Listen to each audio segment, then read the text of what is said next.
ក្រោយតើតែយើងបង្កើតថាអាសេចក្តីស្រឡាញ់នៅក្នុងជាតិនេះបានយើងទៅជួបគ្នានៅជាតិក្រោយទៀតចាំឲ្យយើងខាងគ្នានៅជាតិនេះ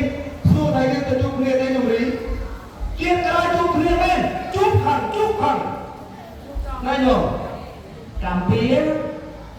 ណាបងហេតុអ្វីបងហេតុអ្វីក៏បងមិនជួយណាញោមណានឹងមានរឿងពីដើមហេតុបងញោមមានរឿងពីដើមហេតុបងណាមានអ្នករៀនម្នាក់ស្រីម្នាក់ទៅឃើញតាហ្នឹង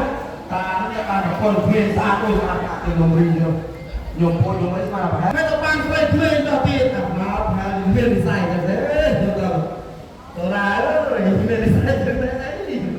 នេះស្រាប់តែឃើញទៅចំណែកគេញោមចំណែកគេយកអាថងមាននឹងទៅបោះ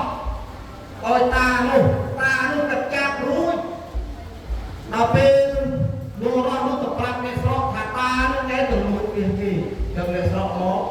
វាយសម្លាប់តានោះចោលហើយក៏យកប្រពន្ធគេទៅដល់ជាមួយយកប្រពន្ធគេទៅដល់ជាមួយនាងនោះណាគេបង្ខំយ៉ាងម៉េចក៏ដល់ញោមចិត្តនឹងនឹកឃើញតែប្តីចាស់ហ្នឹងហើយនឹកឃើញតែប្តីចាស់ដោយសារតែនាងធ្វើបន់វិជាតិមុនមកជួបគ្នាចឹងនឹកឃើញតែប្តីចាស់ហ្នឹងហើយទោះបីប្តីស្លាប់ក៏ដោយនឹកឃើញរហូតមកញោមណាខ្លះដែលនឹកឃើញប្តីលើកដៃមានអត់លោកនេះញោមមានអត់ញោមណាខ្លះនឹកប្តីលើកដៃញោមរីណែញោមដល់ពេលចឹងទៅនាងនៅក្នុងនោះរហូតដល់នាងស្លាប់ទៅដោយសារសេចក្តីស្រឡាញ់ប្តីមិនអានេះគ្រាន់តែសេចក្តីស្រឡាញ់ណាញោមប្តីស្លាប់មែនតែនាងអត់មានចិត្តក្បត់ចឹងគ្រាន់តែសេចក្តីស្រឡាញ់ប៉ុណ្ណោះធ្វើឲ្យនាងបានទៅកាន់សុគតិភពដល់តែសេដ្ឋ500ជាតិ499កើតមកគេកាត់ដល់ចុងក្រោយបានទៅជាតិចុងក្រោយគ្រប់500ជាតិបានទៅសមាទានសិលចេញទៅវិញចោលកាប់សម្លាប់ទៀតអ្នកស្រុកខាងមិនក៏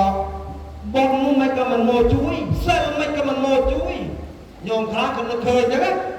ដល់ពេលតាស្រាប់បានទេអញ្ចឹងញោមក៏ប្រកួតថ្ងៃថាទៅធ្វើបុណ្យមិនក៏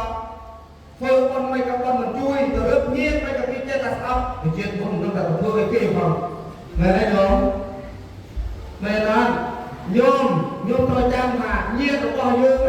មិនមែនត្រឹមតែជាមនុស្សធម្មតាទេញាតិរបស់យើងពេលខ្លះជាសត្វទេរឆានក៏មានដែរហើយបើចាក់រូបគ្នាចាក់រូប